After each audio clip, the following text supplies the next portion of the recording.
اور خاص طور پر میاں بیوی کے تعلقات کے اندر دراڑ پیدا کرنا، جس کا سورہ بقرہ میں ذکر ہے کہ یہودی جادو کیا کرتے تھے اور یہ میاں بیوی کے رشتے میں دراڑ پیدا کروایا۔ یہودیوں کا آج بھی یہ بہترین مشغلہ ہے کہ وہ جادو کرتے ہیں، تو جادو کرنا کرانا حرام ہے۔ اور خاص طور پہ یہ ایسے تعویذ وغیرہ جس کے اندر کچھ پتہ نہیں کیا لکھا ہوتا ہے، جن کا نہ مطلب کا پتہ ہے نہ کچھ اور، ایسے تعویذ تو جائز ہی نہیں۔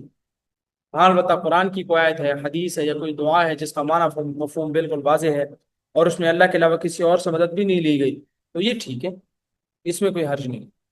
اور تیسرا ہے قتل النفس، ناحق قتل کرنا جائز نہیں ہے۔ اب ناحق کا مطلب کیا ہے جی؟ یعنی کچھ ایسے لوگ بھی ہیں جن کو قتل کرنا جائز ہے اور وہ حق ہے۔ ایک وہ بندہ ہے جو کسی کو قتل کر، تو قاتل کو قتل کرنا حق ہے۔ دوسرا وہ بندہ ہے جو شادی شدہ ہو اور زنا کرے، تو اس کو زمین میں گڑا کھود کے دفن کیا جائے گا، پتھر مار مار کے ہلاک کیا جائے گا، یہ بھی حق ہے، یعنی جائز ہے، بلکہ دین کا حصہ ہے۔ اور تیسرا ہے جو شخص دین اسلام سے پھر جائے، تو اس کو 3 دن تک سمجھایا جائے گا، علماء سے اس کی بیٹھک کرائی جائے گی۔ ہاں بھی کوئی مسئلہ ہے بتاؤ کہ اس اعتراض ہے آپ کو اسلام پہ، تو یہ علماء بیٹھیں، آپ کو تسلی بخش جواب دیں، تو پھر بھی نہ مانے تو 3 دن کے بعد اس کو بھی قتل کر دیا۔ اور پھر ہے سود کھانا، سودی معاملات ہیں، بینکنگ کے سیونگ اکاؤنٹ چل رہے ہیں، سود پہ لوگوں نے چیزیں دی ہوئی ہیں، لیکن یہ فرمایا گناہ ادا کر دے گا۔ یتیم کا مال کھانا کتنا بڑا گناہ ہے، حرام ہے۔ میدان جنگ سے پیٹ پھیرنا، میدان جنگ سے پیٹ پھیرنے کا ایک مطلب تو یہ ہے کہ جہاد کرنے گیا، وہاں سے بھاگ گیا، اور ایک مطلب اس کا یہ بھی ہے سرے سے بزدل بنا بیٹھا ہے، جہاد فرض ہے اس پر اور یہ لڑنے نہیں جا رہا، پیٹ پھیر کے بیٹھا ہوا ہے۔ جیسے اس وقت اہل غزہ کی حمایت میں، ان کے تعاون میں، ان کے دفاع میں، دینی تعلیمات کے اعتبار سے تمام اسلامی ریاستوں کا جہاد فرض عین ہو چکا ہے، لیکن سب ریاستیں بزدل بنی بیٹھی، اپنے اپنے مفادات اور عیاشیوں کو چھوڑنے کو جی نہیں چاہتا، کہ کیسے مرے۔ یہ بھی میدان جنگ سے پیٹ پھیرا۔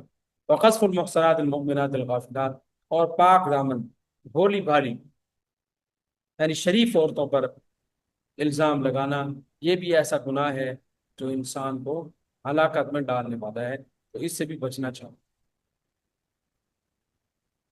اس کے بعد جو اگلا حصہ ہے ہمارا وہ ہے حدیث نبوی،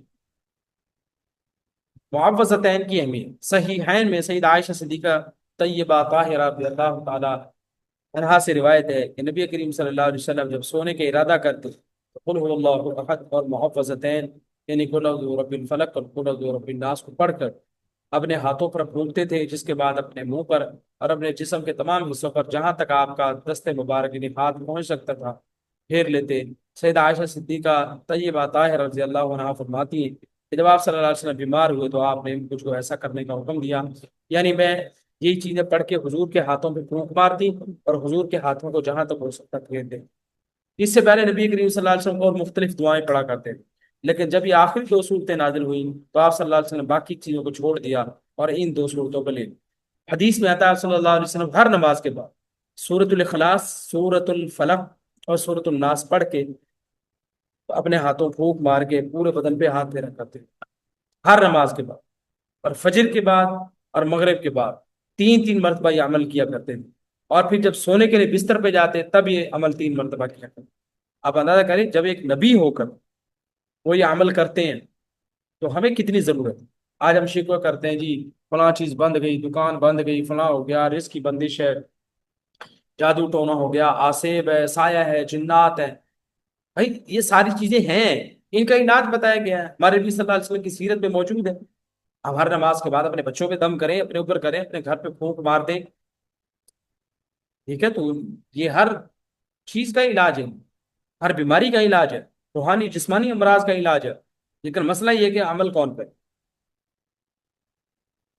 اور یہ جو حدیث آپ کے سامنے رکھی گئی یہ صحیح ہے نہیں، بخاری اور مسلم شریف میں موجود ہے، تو اس لیے آج سے ہم یہ عزم کریں کہ ہم ہر نماز کے بعد 1 1 مرتبہ یہ پڑھ کے دم کیا کریں گے، اور فجر اور مغرب کے بعد خاص طور پہ جب سونے کے لیے بستر پہ جائیں گے تب 3 مرتبہ یہ عمل دہرایا کریں گے، تو انشاءاللہ دیکھیں گے کتنے پازیٹیو اثرات اس کے آتے ہیں۔ اس کے بعد ہے جی سیرت طیبہ ایک نظر، سیرت طیبہ کا حصہ چونکہ ہم پڑھتے ہیں، تو اس میں نبی کریم صلی اللہ علیہ وسلم کی باندیوں کا ذکر آج ہم پڑھیں گے۔ تو رسول کریم صلی اللہ علیہ وسلم کی چار بانیاں تھیں جن کے نام ماریہ قبطیہ، حضرت ریحانہ، حضرت نفیسہ اور حضرت رزینہ، یہ چار باندیاں آپ صلی اللہ علیہ وسلم کی۔ ٹھیک ہے، اچھا، ان کا مختصر تعارف جانتے ہیں۔ حضرت ماریہ کون ہے؟ حضرت ماریہ کو اسکندریہ اور مصر کے بادشاہ مقوقس نے 7 ہجری میں آپ کی خدمت میں بھیجا تھا۔ ان کے والد کا نام شمعون ہے، اور یہ آپ کے صاحبزادے حضرت ابراہیم کی ماں ہے، یعنی حضرت ماریہ سے آپ کا ایک بیٹا حضرت ابراہیم پیدا ہوا۔ مسجد نبی سے کافی دور ان کے لیے آپ نے گھر بنوایا تھا، جس میں حضرت ماریہ حضرت ابراہیم کی پرورش کیا کرتی تھیں۔ حضور صلی اللہ علیہ وسلم کبھی کبھی ان کے پاس تشریف لے جاتے اور ابراہیم کو پیار دلار کر کے واپس آ جاتے تھے۔ حضرت ماریہ کا انتقال 16 ہجری میں ہوا۔ حضرت عمر فاروق نے نماز جنازہ پڑھائی اور جنت البقیع میں آپ کو دفن کیا گیا۔ آپ کی دوسری باندی ہے حضرت ریحانہ۔ حضرت ریحانہ کے والد کا نام زید بن عامر ہے، اور بعض سیرت کی کتابوں میں ان کے والد کا نام شمعون اور دادے کا نام زید لکھا ہوا ہے۔ اور جمہور مورخین کے نزدیک ان کا تعلق بنو قریظہ تھے، اور بنو قریظہ میں غزوہ بنو قریظہ میں یہ قید ہو کر آئی تھی۔ آپ نے ان پر اسلام پیش کیا تو مسلمان ہو گئی۔ اس کے بعد آپ نے ان سے نکاح کیا اور ان کو اپنی ملکیت میں رکھا۔ اس میں علماء کا اختلاف ہے کہ آپ نے ان کو اپنی ملکیت میں رکھا یا ان سے نکاح کیا، اس میں اختلاف چلتا ہے، یعنی نکاح کیا ہے یا نکاح نہیں کیا اور ملکیت میں رکھا ہے، یہ اس میں خود اختلاف۔ البتہ اہل یہ فرماتے ہیں زیادہ سے یہ معلوم ہوتا ہے کہ انہوں نے آپ کو آپ کے ملکیت میں رہنے کو پسند کیا اور زندگی بھر یہ آپ کی باندی بن کر رہی۔ لیکن بعض کتابوں میں اس کے برعکس یہ بات بھی ہے کہ پہلے وہ آپ کی ملکیت میں تھیں، پھر آپ نے ان کو آزاد کیا اور ان سے نکاح کر لیا، اور ان کا انتقال 10 ہجری میں ہوا۔ تیسری باندی حضرت نفیسہ ہے، یہ حضرت زینب بنت جہش کی باندی۔ ایک بار حضرت زینب نے حضرت صفیہ کو یہودیہ کہہ دیا، اس لیے آپ صلی اللہ علیہ وسلم ان سے ناراض ہو گئے۔ جب راضی ہوئے تو حضرت زینب یہ باندی آپ صلی اللہ علیہ وسلم کی خدمت میں بطور ہدیہ کے پیش کی۔ ٹھیک ہے، اور چوتھی ہیں حضرت رزینہ۔ حضرت چوتھی باندی کے حالات جو ہیں وہ سیرت کی کتابوں میں اہل علم نے تلاش کیے، لیکن وہ ان کو نہیں مل سکے۔ البتہ اتنی بات ضرور تاریخ کی کتابوں میں ہے کہ یہ کسی جنگ میں قید ہو کر گئی تھی حضرت رزینہ۔ بہرحال یہ آپ صلی اللہ علیہ وسلم کی باندی بن کر ہی رہی، آپ صلی اللہ علیہ وسلم نے ان سے نکاح نہیں کیا۔ یہ حضرت رزینہ کا مختصر تعارف تھا۔ تو یہ آپ صلی اللہ علیہ وسلم کی چار باندیاں تھیں۔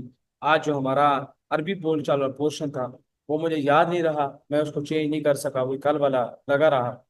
تو تو آج جو ہے ہم عربی بول چال والا جو پورشن تھا آج وہ ہمارا اسکپ ہو گیا، تو آج کا سبق یہیں پہ ختم ہوا۔ تو یوں الحمدللہ ہمارا سبق نمبر 31 مکمل ہو گیا۔ ہمارے 9 اسباق باقی ہیں، تو انشاءاللہ بہت جلد وہ 9 اسباق کو پورے ہو جائیں گے۔ اللہ سے دعا ہے اللہ تعالیٰ ہمیں ان دین کی باتوں کو سمجھنے، سیکھنے کی اور پھر ان پر عمل کرنے کی توفیق نصیب فرمائے، اور اس پیغام کو پھر پوری دنیا میں اور خاص طور پہ اپنے ارد گرد اپنے حلقہ احباب گھر میں دوستوں میں پھیلانے کی توفیق نصیب فرمائے۔ آسان طریقہ اس کا یہ ہے کہ آپ تک ویڈیو پہنچتی ہے، آپ دوسروں تک شیئر کرو۔ اس طرح جو ہمارے یوٹیوب چینل ہے آپ اس کو سبسکرائب کریں تاکہ دین کی باتیں آپ تک پہنچتی رہیں اور آپ کے لیے عمل کرنا آسان ہو۔ اللہ سے دعا ہے اللہ ہمیں توفیق عطا فرمائے۔ السلام علیکم ورحمۃ اللہ۔